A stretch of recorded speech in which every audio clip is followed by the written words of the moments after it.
What's good? I'm back with a long-awaited mushroom trip story. I feel like I haven't posted a lot of trip stories on this channel, even though I've tripped like a whole bunch of times, and I've tripped 7 times on mushrooms this year alone, so I've been missing out on posting the stories about my trips, so here's one of them. This story takes place last month in September, and I was with my friend Vanessa.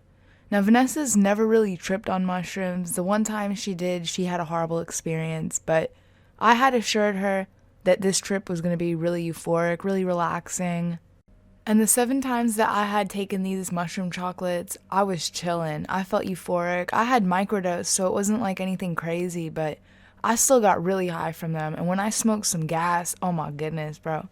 I was feeling really good, really euphoric, really relaxed, really happy. The name of this strain of mushrooms was called albino avery, and apparently those aren't like crazy mushrooms. They're more for like euphoria, relaxation, and having those deep mushroom psychedelic thoughts. You could have visuals if you ate enough, but we weren't trying to have any visuals on these. We were trying to feel the euphoria because they had produced this really great euphoria when you smoked weed, especially if it was some really good stuff. You just felt like really, really stoned.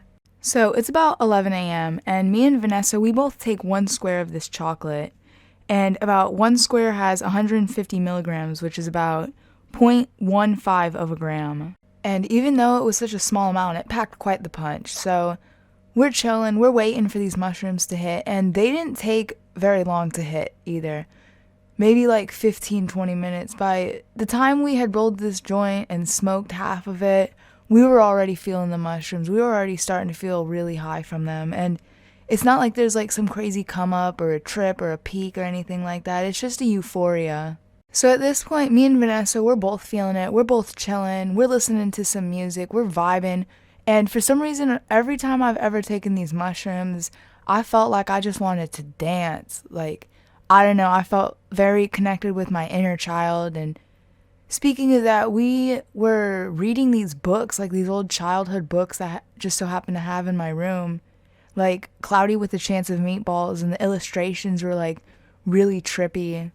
We were quite ecstatic over that book. We're reading every single page, looking at every single illustration. It was just a nice time, and the mushrooms just made it so much nicer. Like, I don't know when I was ever going to read a Cloudy with a Chance of Meatballs book. Like, I had to be on mushrooms feeling my inner child, you know?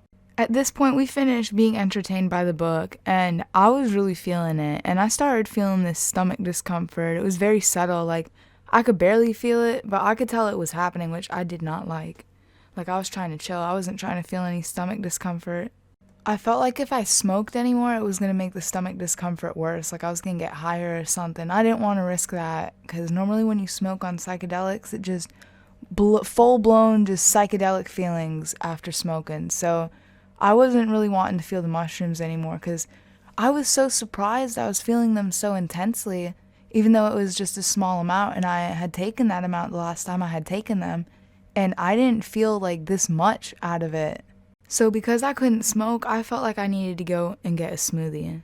And smoothies always make me feel right. I'm always making these bussin' smoothies with cherries and blackberries and blueberries and a bit of banana and pineapple, so it's really slushy and icy. And I put some pineapple juice and a little bit of coconut water in there, because coconut water is really good for hydration. It's got all the minerals you need, and all of the stuff in the smoothie just helps your body regulate itself. So I was really looking forward to drinking this smoothie, because it was a really nice day out. I was on mushrooms, and we had some really good weed, so having a smoothie would just complete the day.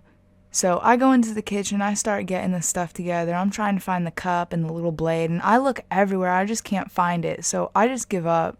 And I go back into my room where Vanessa is, and I'm texting my mom about the smoothie, and she never responds. So I go back to smoke a little more. We're chilling. I'm playing a game on the computer, whatever. And I'm feeling the stomach discomfort again. So I get up and I go over to wherever my mom is. I go on a mission. I go to find her. And sometimes she'll be outside working. Sometimes she'll be on the computer inside.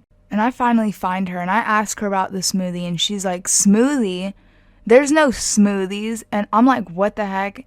And basically she explains to me that our refrigerator and freezer had basically, like, the whole entire machine broke. So I did not get my smoothie. I was disappointed. But me and Vanessa, we had a really nice day. We sat outside for the rest of the day and we smoked. I started feeling a lot better after I had sat down and smoked the joint. It was very euphoric all the way until I had fallen asleep, and I felt really good the next day as well.